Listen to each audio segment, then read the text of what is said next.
Halo guys, selamat bertemu kembali di Akur Channel. Kali ini, Mimin akan menceritakan kelanjutan Donghua Nine Sons Martial Guard bagian 41. Namun, tak bosan-bosannya, Mimin ingin mengucapkan maaf yang sebesar-besarnya, dikarenakan untuk video dan alur cerita tidak sama. Jadi, untuk videonya hanya sebagai bumbu pemanis saja ya guys. Baiklah, supaya tidak berbasa-basi lebih lama lagi, langsung aja kita terobos ke ceritanya.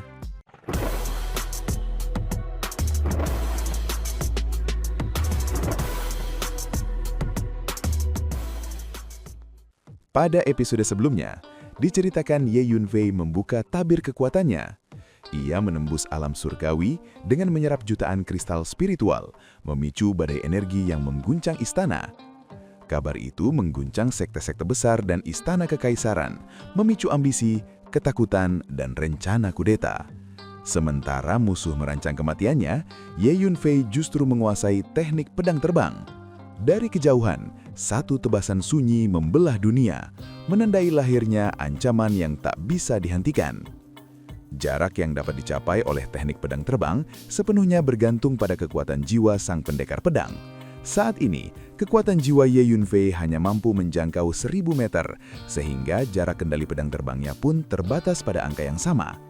Ia menyadari dengan jelas bahwa kekuatan jiwanya masih terlalu lemah, kondisi yang membuatnya merasa ingin menghela napas panjang sambil menertawakan diri sendiri. Ia tahu cara untuk meningkatkan kekuatan jiwa harus segera ditemukan dan dilaksanakan tanpa menunda. Ye Yunfei tersenyum kecut. Dahulu, saat ia masih menjadi kaisar langit, kekuatan jiwanya mampu menyelimuti seluruh benua dengan satu pikiran, seolah-olah dunia berada di telapak tangannya. Dibandingkan masa itu, jarak 1000 meter terasa menyedihkan hingga membuatnya hampir ingin menangis. Saat itulah, Huang Xiang memberitahu bahwa ramuan telah selesai dimurnikan.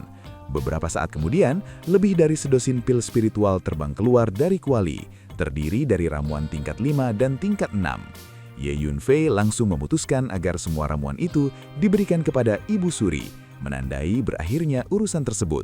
Ia pun membawa ramuan itu dan melangkah keluar dari istana. Di luar, Ye Yunfei terkejut dengan pemandangan kaisar, Chen Xuan serta para menteri yang telah lama menunggu. Kaisar tampak sangat gembira melihatnya keluar. Selama beberapa hari terakhir, Ye Yunfei terlalu fokus melatih teknik pedang terbang hingga sama sekali tidak menyadari situasi di luar istana. Ia pun mengangguk, memastikan bahwa ramuan telah berhasil dimurnikan dan kini saatnya diberikan kepada Ibu Suri. Dengan penuh semangat, Kaisar sendiri memimpin rombongan menuju Istana Kuning.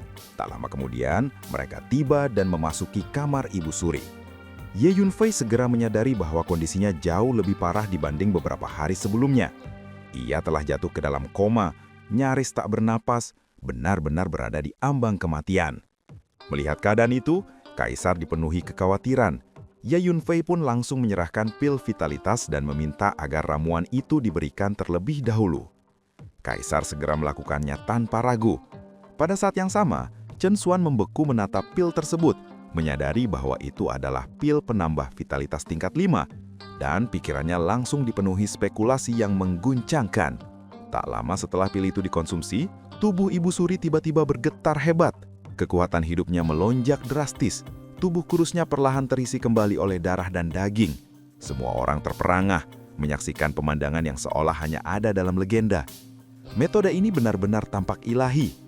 Ramuan-ramuan yang digunakan Ye Yunfei memang hanya tingkat 5 dan 6. Namun setiap formulanya sangat langka, bahkan bisa dianggap harta tak ternilai. Inilah kemampuan legendaris untuk menghidupkan kembali orang mati dan menyembuhkan daging dari tulang. Salah satu menteri bahkan tak kuasa menahan seruan kagumnya, sementara Kaisar terharu hingga menitikkan air mata. Setelah itu, Ye Yunfei kembali menyerahkan pil penguat, disusul pil pemulihan Qi. Satu demi satu ramuan dikonsumsi. Tubuh Ibu Suri mengalami perubahan yang mencengangkan.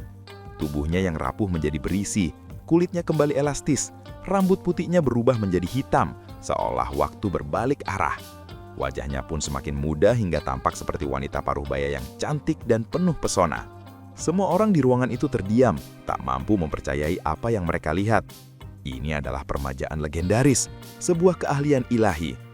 Tak lama setelah itu, Ibu Suri membuka matanya dan duduk tegak, merasakan energi meluap di seluruh tubuhnya. Suaranya kini terdengar lembut, jauh berbeda dari suara renta sebelumnya. Ia segera memahami bahwa Ye Yunfei adalah orang yang menyelamatkannya dan menatapnya dengan penuh rasa terima kasih. Kaisar bergegas menghampiri, terharu melihat ibunya kembali muda dan sehat. Meski Ibu Suri sempat menegur dengan nada tegas, rasa penasarannya mendorongnya meminta cermin perunggu. Saat bayangannya terlihat di cermin, ia terdiam. Wajah wanita cantik paruh baya memantul jelas di hadapannya. Air mata pun mengalir tanpa tertahan. Tak ada wanita di dunia ini yang tak mencintai keindahan. Terlebih saat keindahan itu kembali setelah nyaris direnggut maut. Dengan penuh hormat, Ibu Suri turun dari tempat tidur dan memberi penghormatan kepada Ye Yunfei. Ia menerimanya dengan tenang, tangan di belakang punggung, karena memang pantas demikian. Setelah itu, Ye Yunfei menyerahkan 3 pil spiritual terakhir, menjelaskan bahwa ramuan tersebut akan memperbaiki meridian yang rusak. Pemulihan penuh membutuhkan waktu dan usaha sendiri, dan kekuatan hanya bisa kembali hingga tahap menengah alam mendalam untuk saat ini. Namun, bagi semua orang yang hadir, keajaiban hari itu sudah lebih dari cukup untuk disebut legenda. Setelah mendengar penjelasan Ye Yunfei, tubuh Ibu Suri bergetar pelan karena kegembiraan yang tak mampu ia sembunyikan. Kekuatannya telah kembali, bahkan telah menembus tahap menengah alam mendalam, sesuatu yang selama ini hanya berani ia impikan dalam diam. Kini, impian itu benar-benar terwujud. Dengan hati penuh rasa syukur yang tak terkatakan, Ibu Suri menyampaikan terima kasihnya kepada Ye Yunfei dan menegaskan bahwa mulai saat ini, Yesu bersedia menerobos api dan air tanpa ragu sedikit pun jika ia dibutuhkan. Ia lalu membungkuk dengan anggun sekali lagi.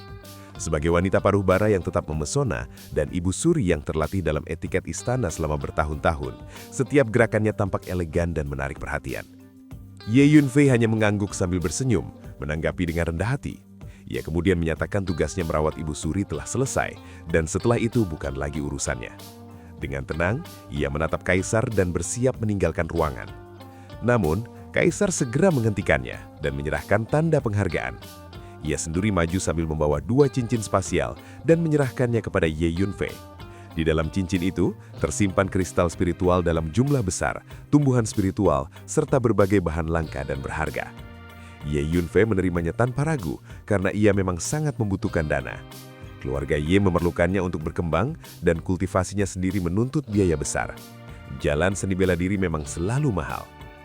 Meski begitu, Kaisar merasa hadiah tersebut masih belum cukup. Pada saat itulah permaisuri tiba-tiba mengangkat topik lain, menanyakan apakah Ye Yunfei, selain mahir alkemi, juga menekuni seni bela diri.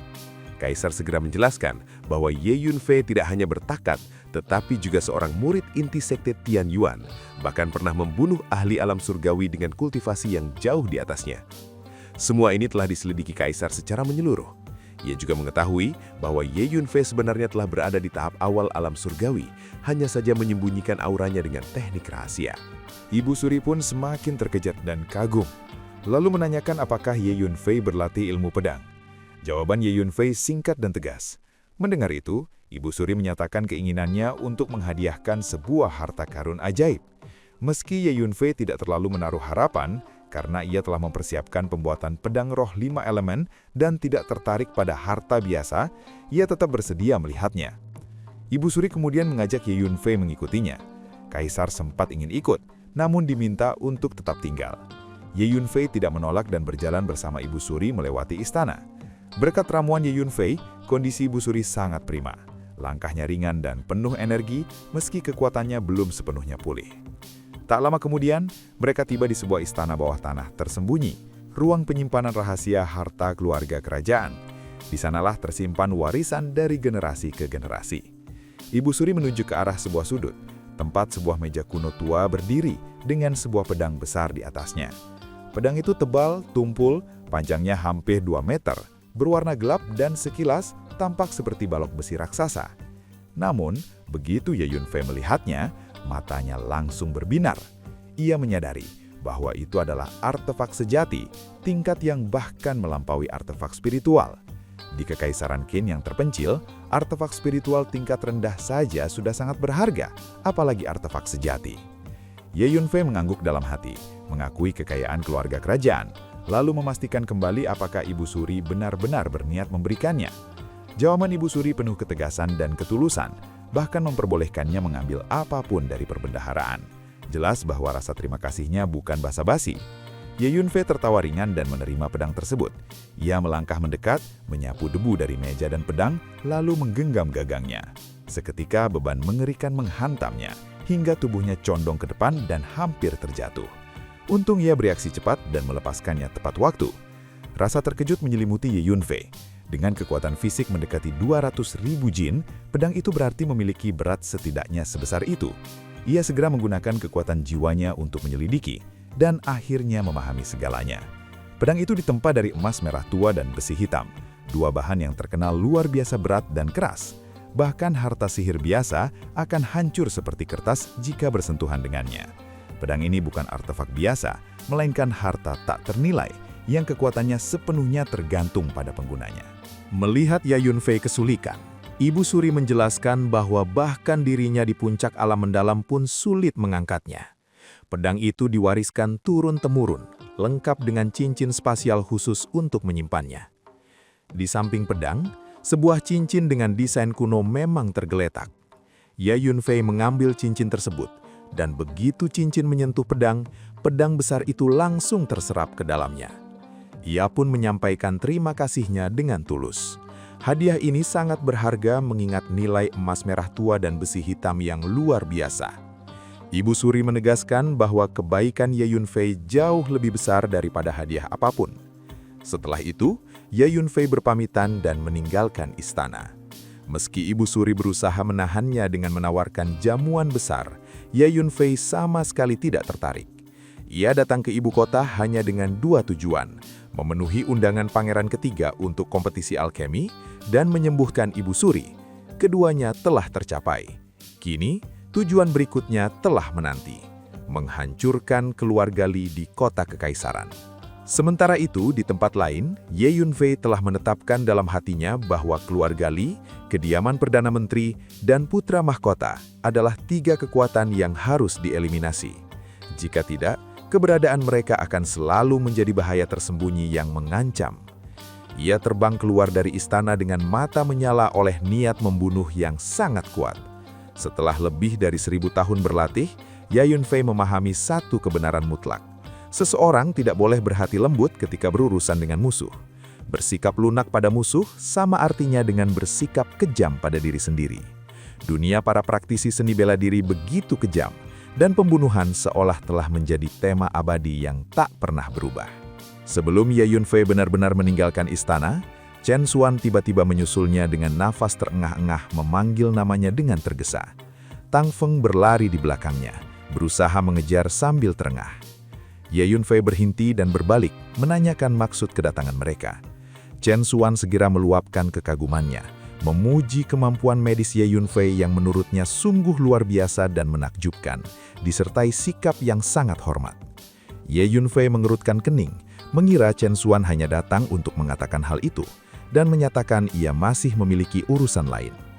Namun, tiba-tiba, Chen Xuan mengungkapkan dugaannya bahwa Ye Yunfei seharusnya adalah seorang alkemis tingkat 5.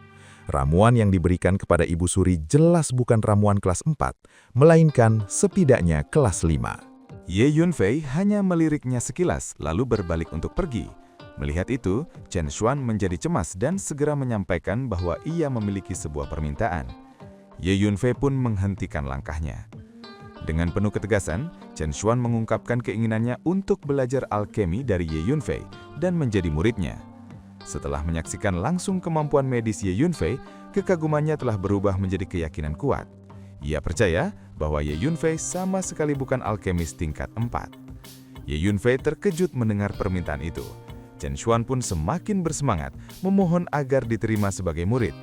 Ia menjelaskan bahwa dirinya telah menjadi alkemis tingkat 4 selama hampir 15 tahun. Namun, dalam 10 tahun terakhir tidak mengalami kemajuan sedikit pun. Ia bahkan meninggalkan kekaisaran Qin dan mengembara ke luar negeri selama 5 tahun demi mencari terobosan, tetapi tetap pulang tangan kosong. Kini, bertemu Ye Yunfei, ia merasa harapan itu akhirnya muncul kembali. Namun, Ye Yunfei dengan tegas menyatakan bahwa ia tidak berniat menerima murid dan langsung melangkah pergi. Baginya, ini sungguh menggelikan. ia adalah seorang ahli ramuan. Di masa lalu, tak terhitung alkemis jenius bilang kemampuan ribuan kali lebih hebat daripada Chen Xuan yang menangis dan memohon untuk menjadi muridnya. Namun, semuanya ditolaknya. Kini, seorang alkemis tingkat 4 berani mengajukan permintaan serupa, benar-benar bodoh dan sombong. Chen Xuan tidak menyerah. Dengan ketulusan yang dianggapnya telah terlihat jelas, ia kembali memohon, bahkan berlutut di hadapan Ye Yunfei dengan bunyi kedebuk. Ia tiba-tiba bergerak cepat dan menjatuhkan dirinya ke tanah, tanpa mempedulikan harga diri. Ye Yunfei tetap menolak. Dengan sentuhan ringan pada ujung kakinya, ia menggunakan teknik gerak untuk melewati Chen Xuan seperti hantu dan terus melangkah maju. Namun Chen Xuan bangkit kembali dan mengejarnya dengan kecepatan kilat, terus menangis dan memohon. Ia menyebutkan usia tuanya, kesulitan besar yang telah ia alami demi alkemi, dan satu-satunya keinginan dalam hidup yaitu membuat kemajuan di bidang tersebut. Ia bahkan memohon demi menghormati para sesepuh, berharap Ye Yunfei berbelas kasih. Ye Yunfei mengumpat dalam hati, merasa sangat terganggu. Wajahnya menggelap, namun kepribadiannya membuatnya lebih peka terhadap kebaikan daripada kekerasan. Ia juga enggan menyerang seseorang yang terus merendahkan diri sambil menangis sesendukan. Di belakang mereka, Tang Feng tersipu malu dan merasa sangat dipermalukan melihat tuannya mengejar Ye Yunfei tanpa henti. Di sekitar mereka, para pelayan istana, Kasim dan penjaga berkumpul untuk menonton, menunjuk-nunjuk dan berbisik satu sama lain. Tang Feng berharap bisa menemukan celah di tanah untuk bersembunyi, tetapi hanya mampu mengikuti dari belakang dengan wajah merah padam. Chen Xuan tetap memohon tanpa henti, seolah telah mengabaikan semua rasa malu. Tiba-tiba, ia teringat sesuatu.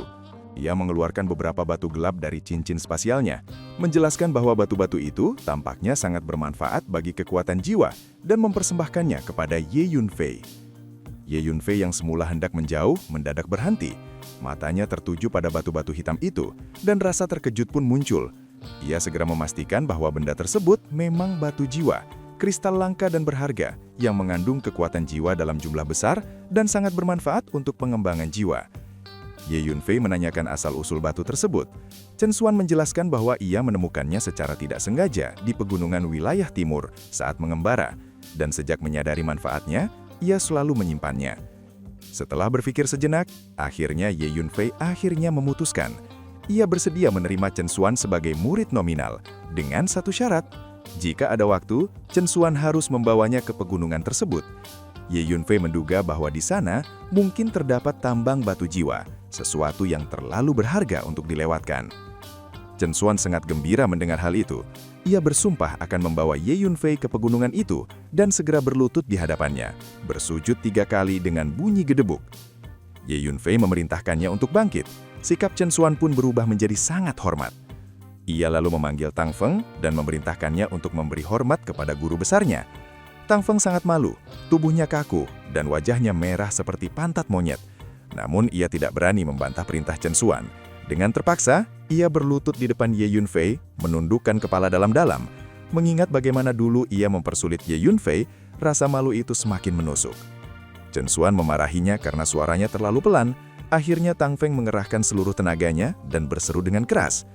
Ye Yunfei memerintahkannya untuk bangun, dan dengan tenang mengingatkan agar mulai sekarang, ia bersikap lebih rendah hati. Tang Feng pun menjawab dengan patuh sambil menundukkan kepala. Chen Xuan dengan sikap penuh hormat menanyakan apakah Ye Yunfei ingin mengunjungi markas besar persekutuan alkemis. Ia bahkan menyatakan bahwa dirinya semula menjabat sebagai presiden persekutuan alkemis Kekaisaran Qin Raya. Namun mulai sekarang, posisi itu sepenuhnya layak menjadi milik Ye Yunfei yang ia sebut sebagai guru dengan nada yang sangat menjilat. Namun Ye Yunfei menolaknya tanpa ragu. Ia menegaskan bahwa Chen Xuan tetaplah orang yang paling pantas menjabat sebagai presiden asosiasi tersebut. Ia sama sekali tidak tertarik pada jabatan itu. Sebagai gantinya, Ye Yunfei akan menyampaikan sebuah rumus alkemi dan memerintahkan Chen Xuan untuk kembali dan mempelajarinya dengan seksama.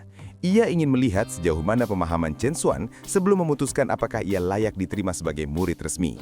Saat ini, Chen Xuan hanyalah murid nominal, dan Ye Yunfei akan memanggilnya hanya ketika ia membutuhkannya. Setelah menyampaikan hal tersebut, Ye Yunfei mengangkat tangannya, menunjuk ke arah Chen Xuan, dan mengirimkan sebuah pesan yang tersusun dari kekuatan jiwa langsung ke lautan jiwanya. Setelah itu, ia berbalik dan pergi tanpa menoleh lagi. Chen Xuan langsung terkejut. Ia menyadari bahwa Ye Yunfei telah menggunakan teknik legendaris pemindahan kekuatan jiwa. Pada saat yang sama, sebuah buku panduan pembuatan pil tiba-tiba muncul di dalam benaknya. Hanya dengan sejentikan jari, Ye Yunfei mampu menggunakan kekuatan jiwa untuk mentransfer teknik. Sebuah metode yang di mata Chen Xuan terasa luar biasa dan nyaris tak terbayangkan. Dalam hatinya, Chen Xuan merasa yakin bahwa akhirnya ia benar-benar bertemu dengan seorang mentor yang bijaksana. Ia menatap punggung Ye Yunfei yang semakin menjauh. Seluruh tubuhnya gemetar karena kegembiraan. Setelah menarik napas dalam-dalam, ia berjanji dengan sungguh-sungguh bahwa dirinya tidak akan mengecewakan gurunya. Setelah meninggalkan istana, Ye Yunfei langsung kembali ke kediaman Pangeran Ketiga, tepatnya ke bangunan 3 lantai tempat ia pernah tinggal sebelumnya. Saat itu, Pangeran Ketiga tidak berada di sana. Sejak diangkat menjadi putra mahkota, kegiatannya mendadak bertambah padat. Berbagai kekuatan berpengaruh di kota kerajaan berlomba-lomba mengadakan jamuan untuknya, membuatnya hampir tak memiliki waktu luang. Di dalam ruangan, Ye Yunfei mengeluarkan sebuah cincin ruang angkasa berdesain kuno. Di dalam cincin itu tersimpan pedang besi berat kemerahan tua.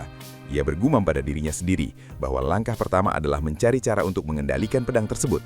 Barulah kemudian ia bisa menghancurkan keluarga Li. Pedang besi berat emas merah tua itu adalah senjata sejati.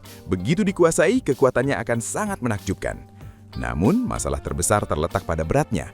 Dengan kekuatan fisik Ye Yunfei saat ini, mengangkat pedang itu saja sudah sangat sulit, apalagi menggunakannya dalam pertempuran. Ia meletakkan cincin spasial kuno yang berisi pedang besi berat mendalam emas merah tua di hadapannya dan tenggelam dalam perenungan. Ia memperkirakan bahwa jika berhasil menguasai teknik penguatan tubuh penggabungan darah iblis surgawi tingkat ketiga, ia akan memiliki kekuatan yang cukup untuk menggunakan pedang tersebut. Akan tetapi, bahan-bahan yang dibutuhkan untuk teknik itu sangatlah berharga. Hanya untuk inti dalam Raja Binatang saja diperlukan 30 buah, sesuatu yang hampir mustahil dikumpulkan di dalam Kekaisaran Qin. Ye Yunfei terus berpikir hingga sebuah ide muncul.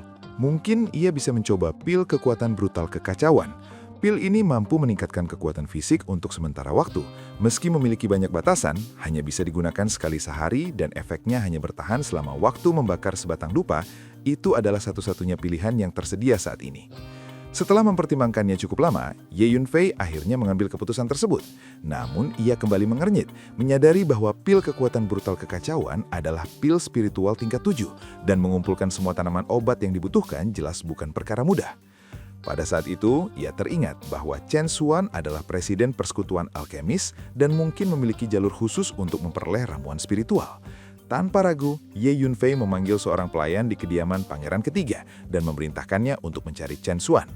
Pelayan itu tidak berani menunda dan segera bergegas menjalankan perintah. 1 jam kemudian, Chen Xuan datang dengan tergesa, hampir berlari menuju kediaman Pangeran Ketiga, lalu langsung menemui Ye Yunfei dan menanyakan instruksi yang diberikannya. Ye Yunfei menjelaskan bahwa ia memiliki sebuah formula pil, namun ramuan obat di dalamnya sangat langka dan sulit ditemukan. Ia meminta Chen Xuan untuk mencari cara agar semua bahan itu bisa diperoleh. Resep tersebut pun diserahkan ke tangan Chen Xuan. Setelah melirik isi resep, Chen Xuan mengakui bahwa tanaman-tanaman obat itu memang sangat langka. Namun persekutuan alkemis tidak hanya bekerja sama dengan semua toko obat spiritual di Kekaisaran Qin Raya, tetapi juga dengan lebih dari 11 negara tetangga. Ia berjanji akan segera mengerahkan seluruh koneksi yang ia miliki untuk membeli sebuah perlengkapan. Ye Yunfei mengangguk dan menyatakan bahwa ia akan merepotkan Chen Xuan. Ia bahkan menyerahkan sebuah cincin spasial berisi kristal spiritual untuk digunakan membeli ramuan. Namun Chen Xuan menolak, menyatakan bahwa ramuan-ramuan itu akan ia anggap sebagai bentuk penghormatan kepada gurunya. Selama bertahun-tahun, ia telah mengumpulkan tabungan yang cukup besar. Tanpa menunggu lebih lama, Chen Xuan bergegas pergi sambil membawa resep pil itu. Ye Yunfei tidak mempermasalahkan penolakan tersebut. Buku panduan alkemi yang ia berikan kepada Chen Xuan sendiri tak ternilai harganya dan tidak ada jumlah kristal spiritual yang sebanding dengannya. Setelah kembali ke markas besar persekutuan alkemis, Chen Xuan segera mengeluarkan perintah tegas untuk mengerahkan seluruh elang dan menggunakan semua koneksi yang ada demi membeli ramuan-ramuan tersebut. Tak lama kemudian, lebih dari 100 elang terbang meninggalkan markas besar ke berbagai penjuru. Elang-elang itu dipelihara khusus oleh persekutuan alkemis untuk keperluan darurat. Masing-masing mampu dengan cepat terbang ke toko obat roh yang bekerja sama dan membawa kembali ramuan yang dibutuhkan. Sehari kemudian, Chen Xuan kembali ke kediaman pangeran ketiga dengan penuh semangat. Ia menghampiri Ye Yunfei dan menyerahkan sebuah cincin spasial, menyatakan bahwa seluruh ramuan spiritual akhirnya berhasil dikumpulkan. Ye Yunfei menerima cincin itu dan merasakannya sejenak. Benar saja, semua bahan yang dibutuhkan untuk memurnikan pil kekuatan brutal kekacauan telah lengkap. Bahkan jumlahnya cukup banyak untuk memurnikan beberapa pil sekaligus. Ia mengangguk puas dan memuji upaya besar yang telah dilakukan Chen Xuan, menyadari bahwa biaya yang dikeluarkan pasti sangat besar. Namun, Chen Xuan menganggap uang hanyalah hal lahiriah.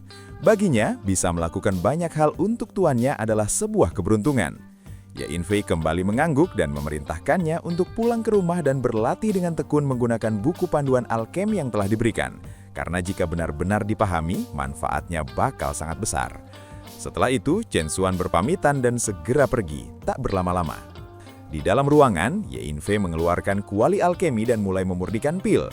Meskipun Huang Xiang dahulu adalah seorang alkemis tingkat 8 dan mampu memurnikan pil spiritual tingkat 7, kualitas pil yang dimurnikan sendiri oleh Ye Yunfei jelas jauh lebih unggul. Kemampuan pemurniannya berada pada tingkat yang sama sekali tak bisa dibandingkan. Dengan sentikan jari, Ye Yunfei mengirimkan api pil ke dalam kuali. Seketika, api di dalam kuali berkobar hebat. Setelah itu, ia mulai memasukkan ramuan spiritual ke dalam kuali satu persatu tanpa henti. Dan adegan ini pun mengakhiri pertemuan kita kali ini. Terima kasih kepada semua yang telah menyimak dari awal sampai akhir video ini. Dan juga Mimin ingin mengucapkan terima kasih yang sebesar-besarnya kepada semua yang sudah subscribe Akur Channel. Semoga semuanya dimudahkan rizkinya dan dilancarkan segala urusannya, juga disehatkan selalu setiap saat dan terhindar dari segala penyakit. Amin.